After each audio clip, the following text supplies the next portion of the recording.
Chers amis, un grand merci d'être venus si nombreux à l'appel de la manif pour tous, pour défendre la famille si durement attaquée par notre gouvernement. Quand on voit votre jeunesse, votre nombre, votre enthousiasme et vos drapeaux, l'espérance jaillit au plus profond de mon cœur. Merci. Je voudrais m'exprimer ici au nom de l'Avant-Garde, que j'ai cofondé aux côtés de Charles Millon l'an dernier, qui est ici à mes côtés avec beaucoup d'autres, et qui est partenaire de notre manifestation. Beaucoup de membres éminents de notre réseau participatif sont d'ailleurs présents ici avec nous. Je les salue. Pour la première fois depuis l'après-guerre, nous assistons à un réveil national d'une ampleur inédite qui traverse comme une lame de fond la société française. Pour la première fois, une jeunesse française s'est levée comme une grande armée pour dire non aux entreprises de déconstruction de la famille voulue par le gouvernement. Elle l'a fait courageusement et à de nombreuses reprises. Pour la première fois aussi, on ne manifeste pas simplement pour se donner bonne conscience, mais pour montrer au monde entier qu'il s'agit de gagner une bataille culturelle, la bataille culturelle. Bataille qui concerne notre vision de l'homme et de la société, notre culture dans le sens le plus profond du terme. Nous refusons en effet la conception d'enfants sur catalogue, car l'enfant n'est pas un droit, il est un don. Nous refusons la théorie du genre. Nous refusons la théorie du genre qui gomme l'altérité sexuelle. Et nous nous battrons toujours pour que chaque enfant puisse être entouré d'un père et d'une mère. Merci. Car disons-le franchement et marquons-le hardiment, la loi Taubira n'est pas une fatalité qu'il serait impossible d'abroger.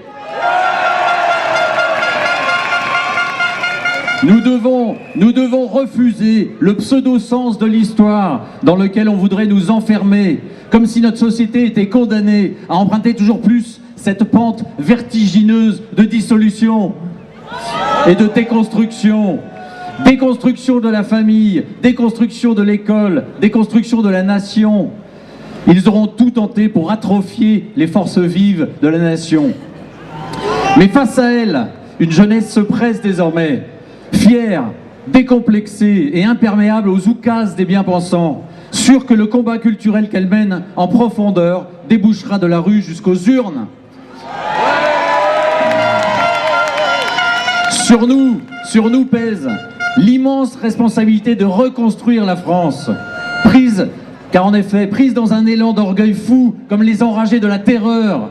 Une génération a décidé, soudainement, au début des années 70, de nous déshériter sans nous demander notre avis, de toute histoire, de toute tradition, de toute sagesse populaire, de renoncer à toute loi non écrite. Et cette folie arrogante, nous la payons à leur place aujourd'hui. Une France en crise, déboussolée, en doute d'elle-même, une école en miettes, une famille attaquée de toutes parts. Et des générations de Français hors sol, sans idéal, déracinés, livrés à tous les nihilistes. Eh bien, notre combat, c'est de nous lever pour tirer la France de ce vertige de dissolution afin de réenraciner la France. Ce que d'aucuns ont nommé une révolution conservatrice n'est en fait que le mouvement naturel d'un peuple attaché à son héritage et désireux de rester enraciné dans une culture qui a fait la grandeur de notre pays. En un mot, de continuer la France. La route est encore longue, mais les premiers jalons posés au cours du sursaut familial de 2012-2013 commencent déjà à porter de bons fruits, si l'on en croit toutes les initiatives politiques et culturelles nées depuis. Il faut surtout bien comprendre la nature de cette révolution métapolitique dont personne ne peut revendiquer la paternité, mais qui s'enracine au plus profond de nos consciences. Une révolution culturelle dans toute la noblesse que peut revêtir ce terme. Nul ne peut prédire jusqu'où elle se déploiera, mais une chose est sûre, rien ne l'arrêtera. Plus profond est son fondement, plus durables seront ses effets. Mes amis, l'espérance est le moteur de notre engagement. La jeunesse en est le souffle, la France en est l'horizon. Merci à tous et bonne marche!